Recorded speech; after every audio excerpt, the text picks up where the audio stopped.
Unit 3 का एक जो टॉपिक सबसे इम्पोर्टेंट है वो है यहाँ पे sexual reproduction in floating plant, मतलब पुष्पीय पादपों में लैंगिक जनन। इस टॉपिक के बारे में हम इसमें स्टडी करने जा रहे हैं। तो स्टूडेंट्स, इस टॉपिक को हम स्टार्ट करने से पहले आपको मैं थोड़ा सा हमारी जो लास्ट वीडियोस थी, इस यूनिट की जो लास्ट वीडियोस थी उसके बारे में थोड़ा सा मैं आपको ब्रीफ कर देता हूँ।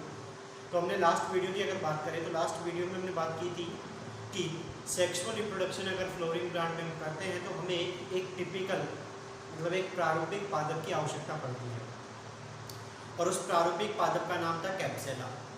मतलब हमने कैप्सेला के अंदर एंजियोस्पर्म आवर्तबीजी पादपों का अध्ययन किया है। तो यहाँ पे हम जो भी संरचना जो भी स्टडी करेंगे वो कैप्सेला प्लांट की है।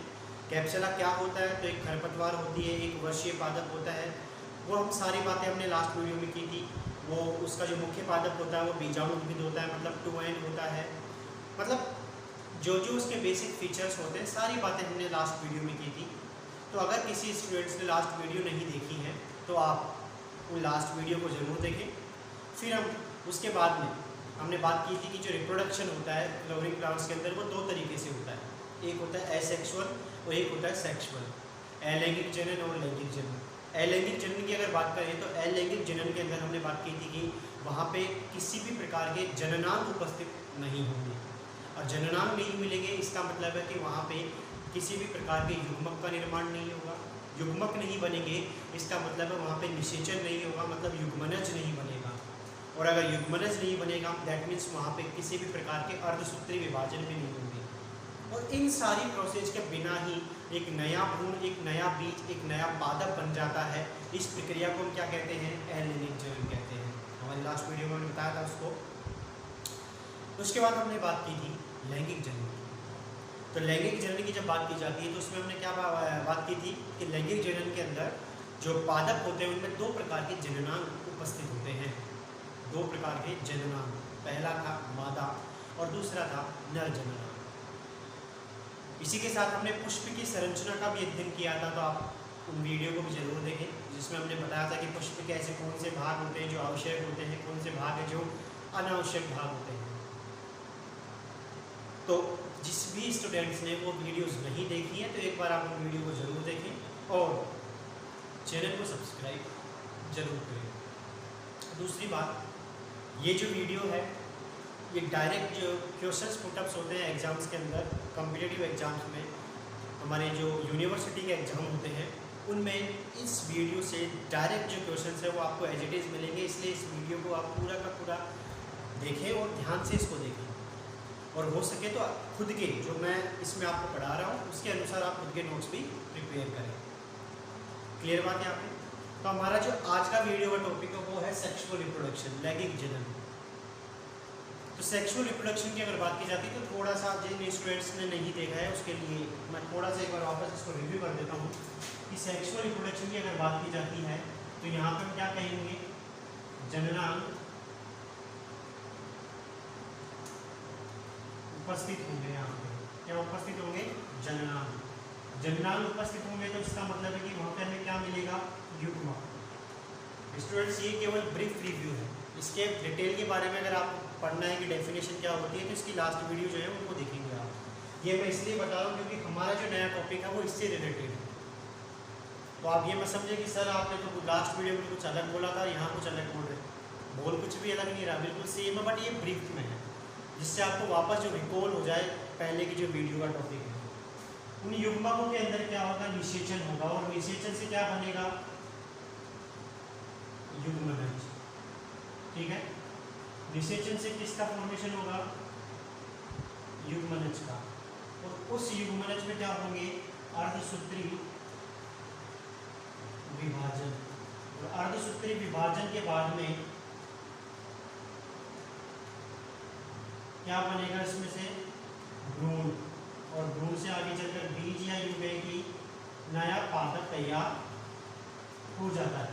तो ये थोड़ा सा एक आउटलाइन डायग्राम जिसमें मैंने आपको एक्सप्लेन करने की कोशिश की है कि लैंगिक जनन होता क्या है। तो मैंने कहा कि यहाँ पे जननांग उपस्थित होंगे, इसका मतलब है कि जननांग क्या होते हैं? तो जननांग मतलब होता है किसी भी पादप के अंदर वो संरचना जो कि जनन में काम आती है। अब चूंकि वो संरचना एक ऑर्गन होता है, एक अंग होता है, इसलिए इसको जननांगों की अगर बात की जाती है, मतलब रिप्रोडक्टिव ऑर्गन्स की बात की जाती है, इसको गोनेड्स हम बोलते हैं। तो ये दो प्रकार के होते हैं, male and female. Male reproductive organ की बात करेंगे और उसके बाद में बात करेंगे यहाँ पे फीमेल रिप्रोडक्टिव ऑर्गन। क्लियर बात यहाँ पे? तो अब हम स्टार्ट करते हैं सबसे पहले मेल रिप्रोडक्टिव ऑर्गन, मतलब नर जननांग। इस नर जननांग के अंदर क्या क्या संरचनाएं पाई जाती हैं, किस तरीके से इसका निर्माण होता है, वो सारी की सारी सारी का सारा जो टॉपिक होगा वो इसके अंदर कवर होगा। फिर नर जननांग के बाद में हम बात करेंगे मादा जननांग। इसलिए आप बिल्कुल भी थोड़ा सा भी दिमाग में कंफ्यूजन ना रखें कि सर ने मादा जननांग छोड़ दिया, ऐसा नहीं है। पहले हम नर जननांग को कंप्लीट करेंगे, इससे रिलेटेड जो भी पॉइंट्स होंगे वो, फिर हम मादा जननांग पे आएंगे। क्लियर बात है यहाँ पे? तो आप बने रहिए इस वीडियो के अंदर।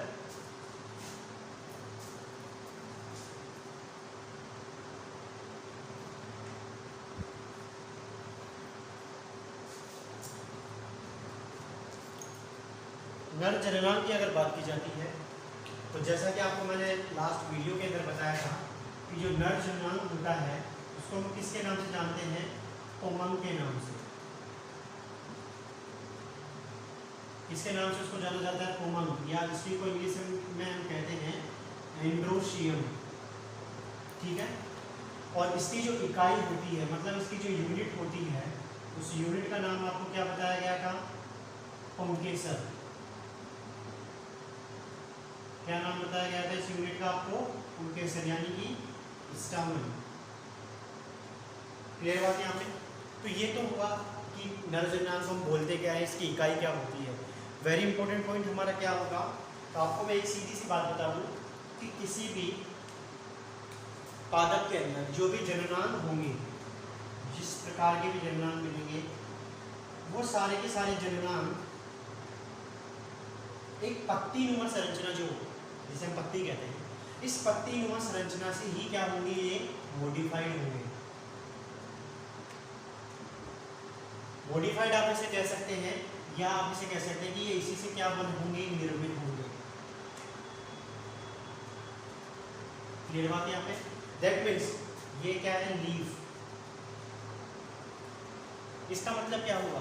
तो इसका इतना सा मतलब है कि जितने भी प्रकार के जननांग होते हैं वो किससे मिलकर बने होते हैं? लीव्स, पत्तियों से।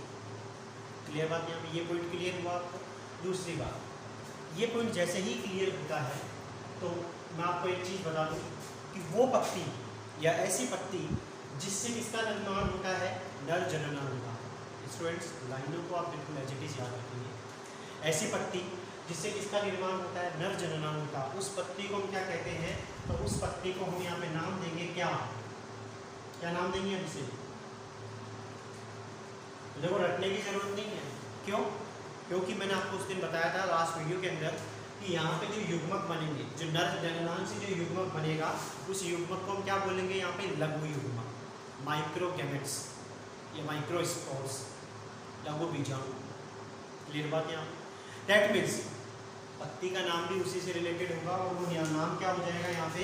तो ऐसी पत्ती जो नर जननांग का निर्माण करती है उसे हम क्या कहते हैं? लघु बीजाणु पर्ण। इसके नाम से उसको जाना जाता है, लघु बीजाणु पर्ण के नाम से उसको जाना जाता है। इंग्लिश में इसका नाम होता है micro sporophyll. It is a very very important point. Clear बात यहाँ पे? यानी कि अगर आपसे पूछा जाए कि लघु बीजाणु पर्ण क्या होता है, तो इसका सीधा सा मतलब होता है कि ऐसी पत्ती जिससे लघु बीजाणुओं का निर्माण होता है।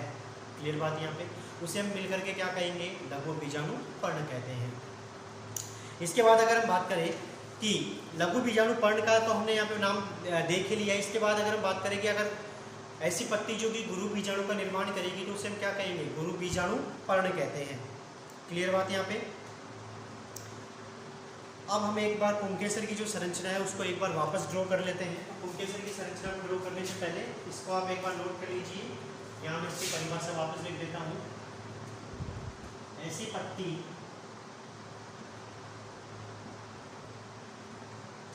जिससे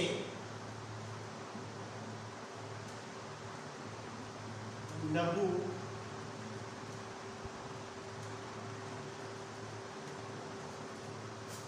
बीजाणुओं का निर्माण होता है,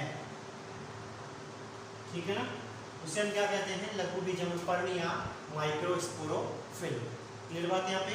और स्टूडेंट्स आगे चलकर एक नया नाम आएगा जिसका नाम होगा लघु बीजाणुधानी, microsporangia. What do you mean about microsporangia, लघु बीजाणुधानी? तो सीधी सी आपको मैं बात बता दूं कि जो लघु बीजाणु होंगे, अभी मैं बता रहा हूँ इसको, बाकी हम आगे ट्रेनिंग में करेंगे कि ये जो लघु बीजाणु होंगे, अब ऐसा तो नहीं है कि पत्ती के ऊपर ये बिल्कुल छोटे छोटे ऐसे दाने आपको दिखाई देते होंगे। दिखते हैं क्या आपको? ऐसे नहीं दिखते।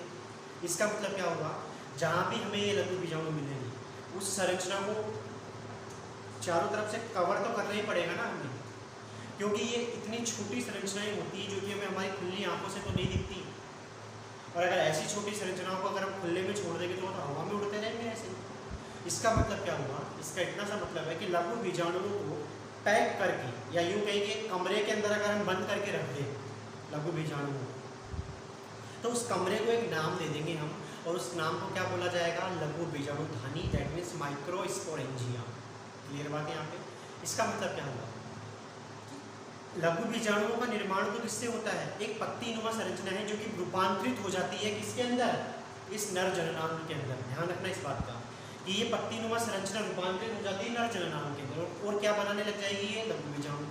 लेकिन अब ये पत्ती नुमा संरचनाएं ही, या यूँ कहें कि बहुत सारी पत्ती नुमा संरचनाएं जो है वो मिलकर के एक कमरा बना देती है, और उस कमरे के अंदर क्या मिलते हैं, हमें लघु बीजाणु मिलते हैं, और उस कमरे को हमने क्या नाम दे दिया है, लघु बीजाणु। क्लियर बात है यहाँ पे। कहने का सीधा सा मतलब क्या है कि what do you mean about microsporangia, लघु बीजाणुधानी का इतना सा मतलब होता है कि जहाँ पे लघु बीजाणु स्टोर्ड होंगे, संरक्षित होंगे। क्लियर बात यहाँ पे, उसे हम क्या कहेंगे, लघु बीजाणुधानी कहते हैं। तो आप इसको नोट करिए, ऐसी पत्ती जिससे लघु बीजाणुओं का निर्माण होता है। इसके बाद हम बात करते हैं, इसको नोट कर लीजिए एक बार।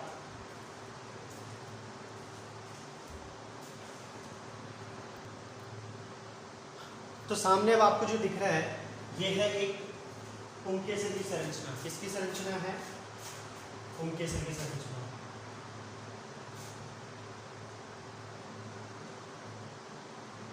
फिगर किसका है ये, पुंकेसर,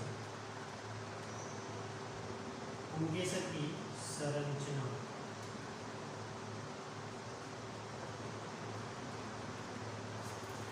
स्टूडेंट्स आपको मैं एक और चीज़ बता दूं, पूरे बायोलॉजी के अंदर सबसे ज़्यादा इंटरेस्टिंग टॉपिक है ये। कैसे? बिकॉज ये जो स्ट्रक्चर आपको मैं बता रहा हूँ ये किसकी है, एक फूल के अंदर पाई जाने वाली तो संरचना है, और फूल के अंदर पाई जाने वाली संरचना को हम सब देखते हैं। सबसे बढ़िया एग्जाम्पल हम आपको बता दूँ तो सबने देखा होगा गुड़हल का फूल। इसका गुड़हल का, जिसे हम चाइना रोज भी कहते हैं, ठीक है। तो गुड़हल के फूल के अंदर आपने देखा होगा कि लाल कलर की पत्तियां होती है, उस लाल कलर की पत्ती के अंदर बिल्कुल एक पतली सी डंठल नुमा संरचना बाहर निकलती है, और वो भी रेड कलर की होती है वो डंठल। और उस रेड कलर की संरचना के जस्ट ऊपर की तरफ येलो येलो येलो कलर के क्या होते हैं, छोटे छोटे स्पॉट्स मिलते हैं। वही तो संरचना बताने जा रहे हैं यहाँ पे। वो जो स्पॉट्स हैं वो मिलकर के उस पूरे के पूरे संरचना को हम बोलेंगे पुमंग, क्योंकि वो क्या है, नर जननांग। लेकिन जब उसको क्या किया जाता है, कट किया जाता है सिंगल वाले को, दैट मीन्स उसके अंदर हम देखते हैं फिर पुंकेसर, और उन पुंकेसर की संरचना को इस तरीके से देखा जाता है। क्लियर बात है यहाँ पे। तो देखें होता क्या है, तो जैसा कि हमने हमारी जो लास्ट वीडियो के अंदर जब हमने पुष्प की संरचना बताई थी, तो वहाँ पे हमने बताया था कि इस संरचना को, यानी इस पतले डंठलनुमा संरचना को क्या बोला जाता है, पुटंतु, या इंग्लिश में इसी का नाम क्या है, फिलामेंट।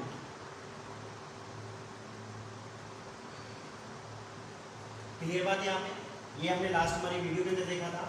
उसी के बाद में हमने एक चीज़ जो है उसमें नहीं बताई थी, और मैं यहाँ पे बताने जा रहा हूँ कि यहाँ पे एक और संरचना मिलती है जिसका नाम होता है योजी।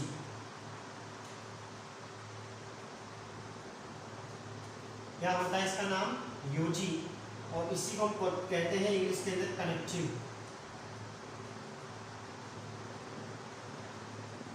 जिसमें क्या मिलते हैं, इसके अंदर संवहन ऊतक मिलते हैं। क्या पाए जाते हैं इसमें? संवहन ऊतक। और इन संवहन ऊतकों का काम क्या होता है? तो खनिज, पोषक,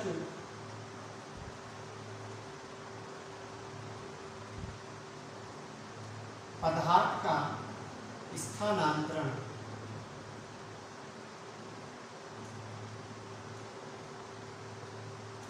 ठीक है।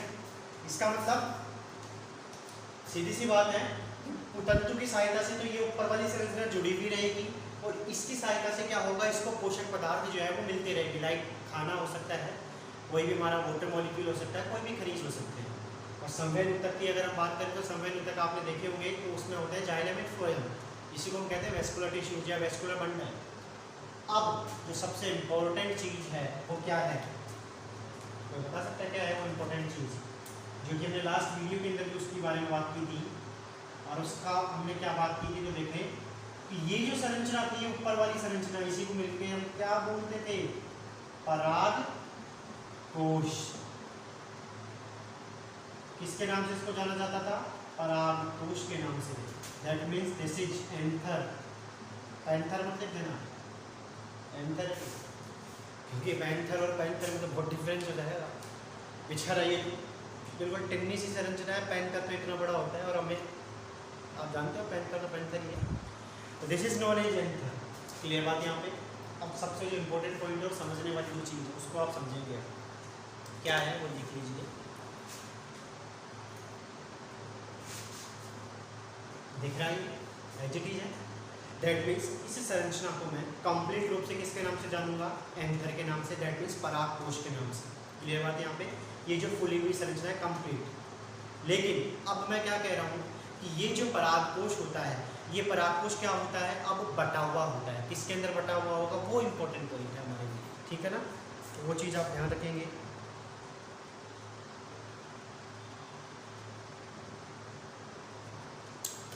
तो मैंने क्या कहा कि ये परागकोश क्या होता है? बटा हुआ रहता है। तो सीधी सी बात है, दिस इज परागकोश, एंथर। इस एंथर को अगर मैं ओपन करूँगा तो ये इस तरीके से ओपन होगा। ओपन हो रहा है ना ये, बिल्कुल ठीक है। अब सबसे इंपॉर्टेंट जो पॉइंट है वो क्या है कि जैसे ही ये ओपन होता है, ये दोनों संरचना अलग हो जाती है। इनको हम किसके नाम से जानेंगे अब? तो इनको हम बोलते हैं यहाँ पे परागधानी। इसके नाम से इसको जाना जाता है? परागधानी के नाम से। इस हाफ पार्ट और इस हाफ पार्ट को किसके नाम से जाना जाएगा? परागधानी के नाम से, पॉलन सैक।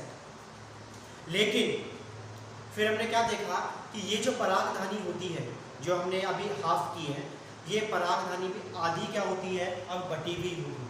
क्या होगी? ये आधी बटी हुई होगी। वेरी वेरी इंपॉर्टेंट पॉइंट है स्टूडेंट्स कि ये जो परागधानी है ये भी हाफ एंड हाफ, इनके दो हिस्से होते हैं। और इन संरचना को बोला जाता है परागपाली। किसके नाम से इसको जाना जाएगा? परागपाली के नाम से इसको जाना जाएगा, ठीक है। या यूं कहें, एक बार मैं इसको वापस डायग्राम के अंदर बता देता हूँ।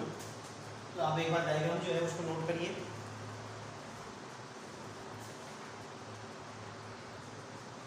तो सीधी सी बात है, अगर आपको फिर भी अगर कोई कंफ्यूजन रहता है तो मैं आपको एक चीज़ बता देता हूँ। यहाँ पे पहले दो वर्ड जो है उनको क्लियर करना है। पहला वर्ड हमारा क्या है यहाँ पे? परागपाली। पहला वर्ड तो ये है, ठीक है। पोलन लोब इससे कहा जाता है। और एक दूसरा वर्ड है वो है परागधानी, जिसे आप किसके नाम से जानेंगे? पोलन सैक के नाम से, ठीक है। ध्यान से देखना, मैंने एक बार अभी जो जस्ट पीछे की तरफ जो मैंने पॉइंट बोला वो थोड़ा सा मैंने उल्टा बोल दिया, तो उसको एक बार मैं वापस रिपीट कर रहा हूँ, इसलिए इसको समझेंगे आप। परागपाली और परागधानी के अंदर बेसिकली डिफरेंस क्या होगा? तो अगर हम कहें परागपाली, तो इससे पहले आपको मैं एक बात समझाने की कोशिश करूँगा परागधानी। क्लियर बात यहाँ पे स्टूडेंट्स? पराग का मतलब होगा यहाँ पे, मैं आपको बता दूँ, तो पराग का मतलब होगा यहाँ पे, या पोलन का मतलब होगा परागकण। क्या होगा इसका मतलब? परागकण, जो कि किसका काम करते हैं? आगे चलकर नर युग्मक का। ठीक है। अब सैक का मतलब है यहाँ पे धानी, और धानी का मतलब होता है धारण करने वाला, धारण करने वाला। दैट मीन्स परागधानी वो संरचना होगी जिसके अंदर हमें क्या देखने को मिलेंगे, परागकण, नर युग्मक, या इसी को हम कह सकते हैं कि लघु बीजाणु। ध्यान रखना स्टूडेंट्स, यही लघु बीजाणु है, परागकण, ठीक है। दैट मीन्स परागधानी वो संरचना होगी जो परागकणों को क्या करेगी, अपने पास रखेगी। तो एक बात बताइए, अगर मैं कह रहा हूँ ये परागकोश है पूरा का पूरा, तो यहाँ पे परागकण की अगर बात करते हैं तो परागकण सरफेस पे मिलेंगे या अंदर की तरफ मिलेंगे, थोड़ा सा दिमाग लगाइए आप, क्योंकि परागकण सबसे इंपॉर्टेंट चीज़ है, क्योंकि वो नर युग्म है। तो ये हमें याद रखना है कि परागकण कहाँ मिलेंगे, सरफेस पे या अंदर। तो सीधी सी बात है, अगर इंपॉर्टेंट चीज़ है तो हम उसको छुपा के रखेंगे ना, अंदर की तरफ। दैट मीन्स परागधानी कहाँ पाई जाएगी, अंदर की तरफ।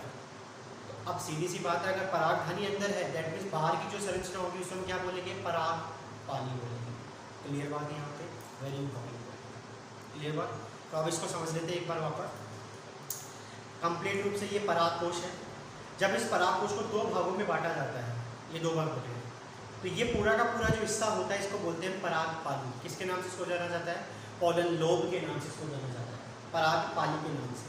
ये भी एक परागपाली। तो कितनी परागपाली होगी, दो।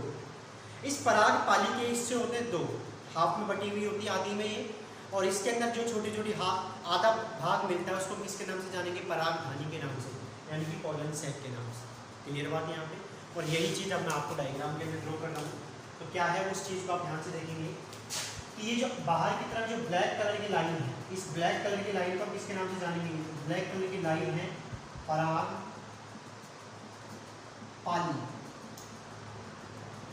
परागपाली के नाम से इसको जाना जाता है, पोलन लोब के नाम से इसको जाना जाता है, जिसकी संख्या आपको यहाँ पे कितनी दिख रही है, एक परागपाली ये हो गई और एक परागपाली ये हो गई, तो टोटल 2 नंबर दिख रहे हैं।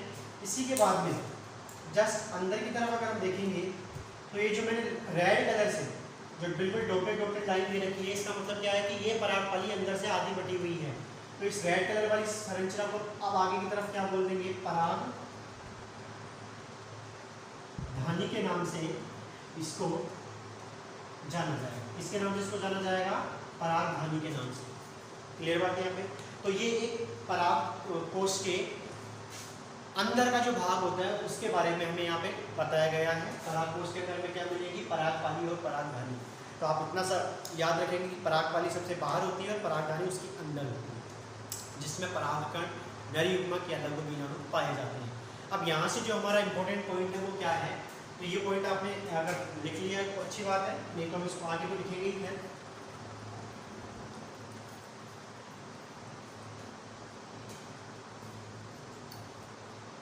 वेरी इंपॉर्टेंट पॉइंट है। हम यहाँ पे बात कर रहे हैं, इसको हम अगर लिखना चाहें तो इसको हम कह सकते हैं कि ये एक प्रारूपिक है, मतलब कैप्चर के बारे में प्रारूपिक। तो प्रारूपिक के अंदर आपको कितनी परागपालियाँ दिखाई दे रही हैं, पूरी की पूरी एक और एक, मतलब 2 परागपाली आपको दिखाई दे रही हैं। तो अगर हम यहाँ से लिखें कि एक प्रारूपिक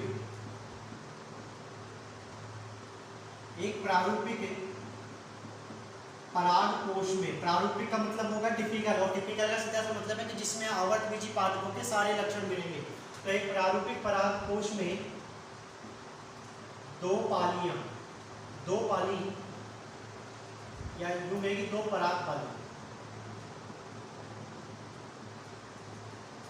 2 परागपाली पाई जाती है। इसे किसके नाम से जाना जाता है, तो इसे हम कहते हैं द्विपालित अवस्था के नाम से। इसे किसके नाम से जाना जाता है, द्विपालित अवस्था। ठीक है, इसे द्विपालित अवस्था कहते हैं। वेरी इंपॉर्टेंट पॉइंट है। इंग्लिश में इसको कहा जाता है बाइलोब। ठीक है, तो एक प्रारूपिक परागकोश की तो बात ये होगी। फिर हमने क्या देखा कि यहाँ पे इस परागपाली के अंदर, मतलब एक परागपाली के अंदर कितनी परागधानियाँ हैं, 2 परागधानी, या यूं कहें कि ये कितने हिस्सों में बटी हुई है, 2 बराबर हिस्सों में बटी हुई होती है। तो यहाँ पे हम क्या लिखेंगे, नेक्स्ट पॉइंट जो है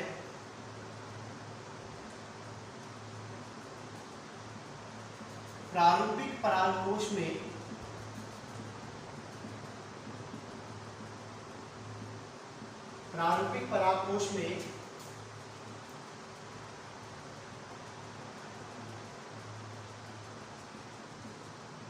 एक पराग पाली में दो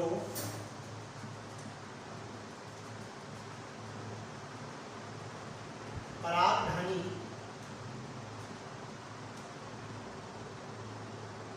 पाई जाती है।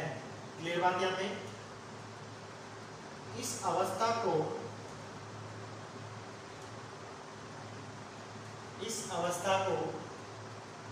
डाइथिकस, इस अवस्था को किसके नाम से जाना जाता है? डाइथिकस अवस्था के नाम से इसको जाना जाता है।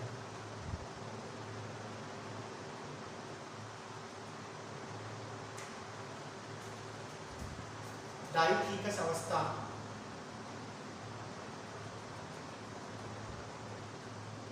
कहते हैं। क्लियर बात? यहाँ पे वेरी इंपॉर्टेंट पॉइंट है कि what is the meaning of डाइथिकस अवस्था। डाइथिकस का मतलब समझ में आया? इसको मैं एक बार डायग्राम से भी ड्रॉ कर देता हूँ जो हमने उसमें बनाया है, बिल्कुल एज इट इज।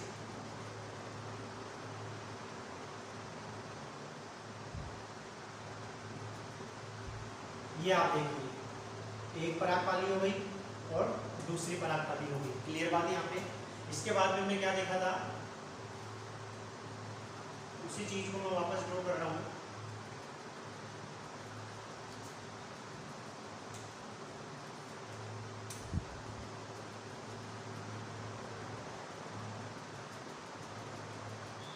तो यहाँ पे हमने क्या देखा, एक परागधानी हो गई और दूसरी परागधानी हो गई। इसी तरीके से एक परागधानी हो गई और दूसरी परागधानी हो गई। मतलब एक पराग पाली के अंदर कितनी परागधानी आ गई? दो। और इसमें भी कितनी आ गई? दो। तो ये एक प्रारूपिक परागकोश की संरचना होती है। दैट मीन्स एक प्रारूपिक एंजियोस्पर्म के अंदर मिलता है। लेकिन अब मैंने आपको बार बार कहता हूँ कि साइंस के अंदर अपवाद तो मिलते ही मिलते हैं, तो उन अपवादों के बारे में भी हम देखेंगे एक बार। तो आप इसको लिखिए।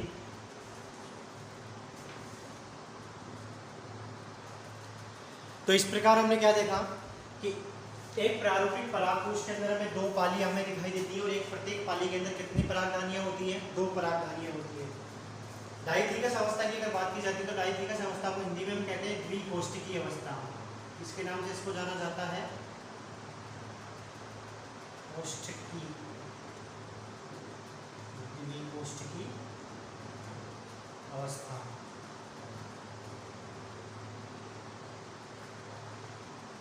ठीक है स्टूडेंट्स, यहाँ से मैं एक छोटी सी चीज़ जो है वो आपसे ही पूछना चाहूँगा कि अगर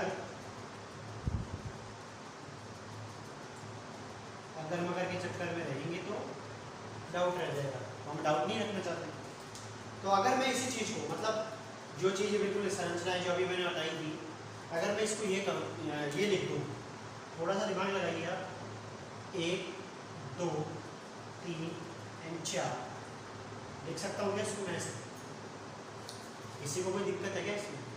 क्यों नहीं भी होनी चाहिए? कैसे कि मैंने क्या कहा, एक पराग पाली में तो दो परागधानियां मिल रही है और दो परागधानियां मिल रही है। तो अगर मैं पूरा का पूरा परागकोश देखता हूँ तो मुझे परागकोश के अंदर आप ये थोड़ी कहोगे कि ये अलग भाई है और ये अलग भाई है। अरे है तो सारे एक ही ना, मतलब पैदा तो एक से ही हुए ना ये, तो काउंट तो हम सबको एक साथ ही करेंगे ना। इसका मतलब तो अगर मैं एक परागकोश को एक साथ देखता हूँ, मतलब बाहर से देखता हूँ या उसको ऊपर से देखता हूँ या काट के देखता हूँ, तो मुझे ये सारी की सारी परागधानियाँ बिल्कुल एज इट इज मिलेगी ना, एक साथ अरेंज व्यवस्थित। तो मैं क्या कहूँगा कि यहाँ पे मुझे क्या देखने को मिला है कि एक परागकोश में कितनी परागधानियाँ आ गई हैं? 4 परागधानियाँ आ गई। और वेरी इंपॉर्टेंट पॉइंट है, इस अवस्था को, यानी कि कौन सी अवस्था को? प्रारूपिक परागकोश के अंदर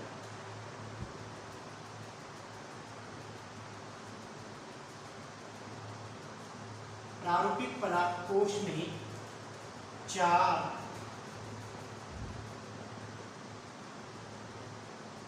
परागधानियां पाई जाती है। क्या पाई जाती हैं? 4 परागधानियां पाई जाती है, बिल्कुल दिख रही है आपको। इस अवस्था को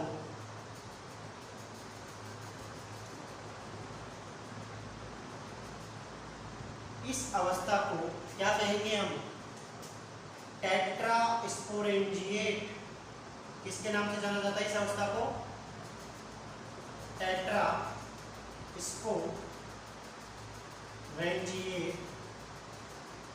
अवस्था कहते हैं। टेट्रास्पोरेंजिएट अवस्था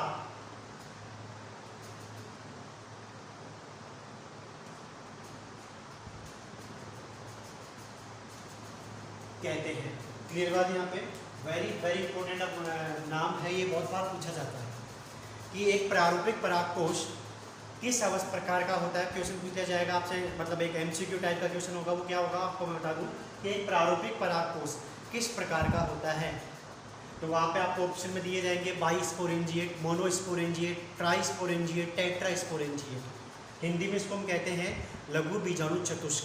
किसके नाम से इसको जाना जाता है? या चतुर लघु बीजाणु धानी, आप उसको कह सकते हैं लघु बीजाणु चतुष्क भी आप इसको कह सकते हैं।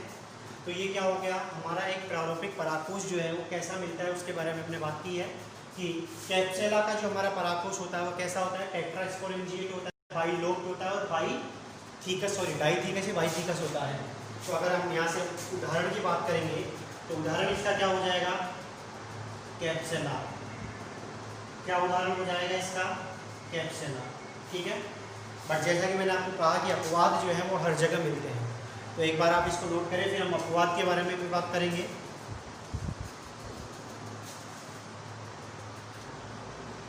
तो जैसा कि मैंने बताया कि अपवाद जो है वो हर जगह मिलते हैं, तो यहाँ पे अपवाद की ही बात की जा रही है। तो ये इंपॉर्टेंट और स्पेशल पॉइंट्स हैं जो बहुत सारी बड़े एग्जाम्स में भी पूछा जाता है। तो यहाँ पे आप इसको नाम दे सकते हैं अपवाद।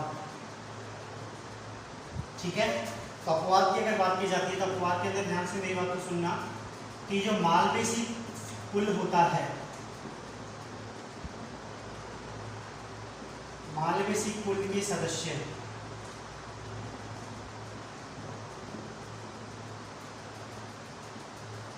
मालवेसी के अंदर आपको मैं बता दूं जो कपास होती है बेसिकली वो आती है। तो मालवेसी कुल के जो सदस्य हैं एवं मालवेसी कुल के अलावा 2 और पादप हैं। कौन कौन से पादप हैं?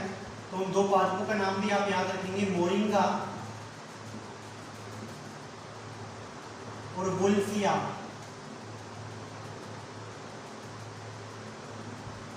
मोरिंगा और वुल्फिया ये 2 पादप है जिनके नाम आपको याद रखने हैं। इनमें परागकोश कैसा होता है? इनमें परागकोश जो है वो बाइस्पोरेंजिएट होता है। कैसा होता है? बाइस्पोरेंजिएट होता है, प्लस कैसा होता है? वो मोनोथीकस होता है। तो इनमें जो परागकोश होता है वो कैसा होता है?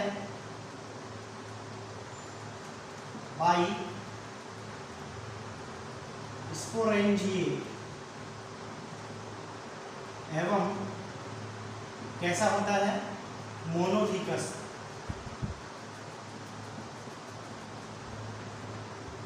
मोनोथीकस की हिंदी होगी यहाँ पे एक कोष्ठकी। ठीक है, होता है। ये अपवाद आपको याद रखना है कि इनका जो परागकोश है वो कैसा होता है? बाइस्पोरेंजिएट और मोनोथीकस। इसका मतलब ऐसा नहीं होगा, बिल्कुल ऐसा होगा। और ऐसे के अंदर आपको क्या देखने को मिलेगी? केवल ये लाइन जिसमें केवल 2 परागधानी हमें देखने को मिलती है। तो ये अपवाद है। इसके अलावा एक और अपवाद है जिसका नाम है, यहाँ पे पादप है उसका नाम है ऑरुस्थोबियम।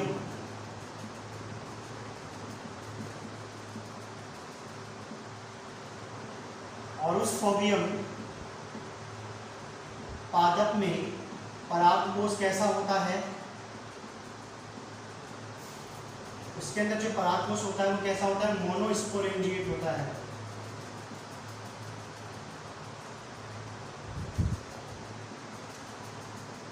मोनोस्पोरेंजिएट।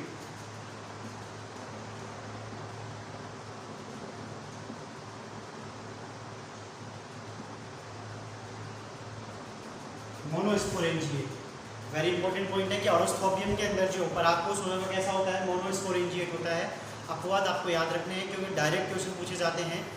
एग्जाम्पल ही आपसे पूछ दिया जाएगा कि ऑरोस्थोबियम के अंदर परागकोश कैसा पाया जाता है, तो आपको याद रहेगा, तभी तो आप बता पाओगे कि कैसा होता है, मोनोस्पोरेंजिएट प्रकार का होता है।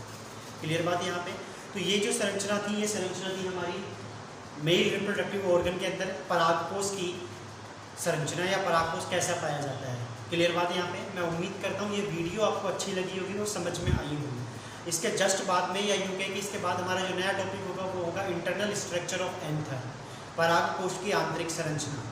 तो आप बने रहिए इस वीडियो के अंदर भी और इस चैनल के साथ में, और इसमें आपको नई से नई जो बायोलॉजी से रिलेटेड जो वीडियोज़ है, बॉटनी से रिलेटेड जो वीडियोज़ है, उसके बारे में आपको देखने को मिलेगा।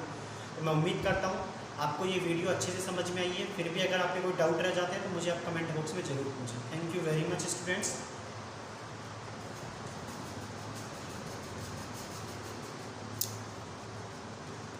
एक और चीज़ आपको मैं यहाँ पे बता देता हूँ कि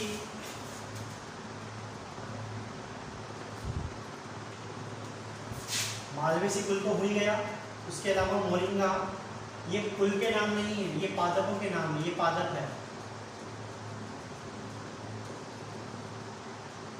ये बात है। अब कुल क्या होता है, तो कुल क्या, सीधी सी आपको मैं बात बताता हूँ, जिसके अंदर बहुत सारे पादप पाए जाते हैं, ठीक है ना। तो ये चीज़ आपको याद रखनी है, ये भी किसका नाम है, पादप का नाम है। क्लियर बात यहाँ पे। दूसरी बात, एक और चीज़ आपको मैं बता देता हूँ कि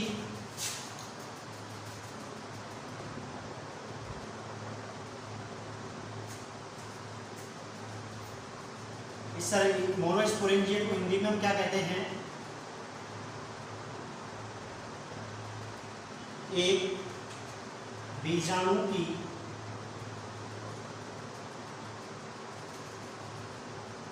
परागधानी या एक बीजाणु के नाम से इसको भी जाना जाता है, मोनोस्पोरेंजिएट को। तो अगर बाइस्पोरेंजिएट हो जाएगा तो इसको हम क्या बोलेंगे, द्विबीजाणु की परागधानी, अलग वर्ड है। ये मोनोस्पोरेंजिएट का अर्थ है क्या, एक बीजाणु की। क्लियर बात है यहाँ पे। तो ये चीज़ आपको याद रखनी है। और इसी के जस्ट बाद में हम बात करेंगे इंटरनल स्ट्रक्चर ऑफ एंथर, मतलब ये जो संरचना है, इस संरचना का हम अलग से टीएस काट करेंगे। इस तरीके से इसको ऐसे कट किया जाएगा, और कट करने के बाद में आपको मैं थोड़ा सा ऐसे, ये बिल्कुल ऐसे स्ट्रक्चर में कन्वर्ट हो जाएगा, बिल्कुल ऐसे कट करेंगे जब इसको। तो इस संरचना का अध्ययन करेंगे कि क्या मिलता है इसके अंदर। तो उसका हमारा नया टॉपिक हो जाएगा क्या, परागकोश की आंतरिक संरचना। आप बने रहिए इस वीडियो के अंदर। Thank you very much students.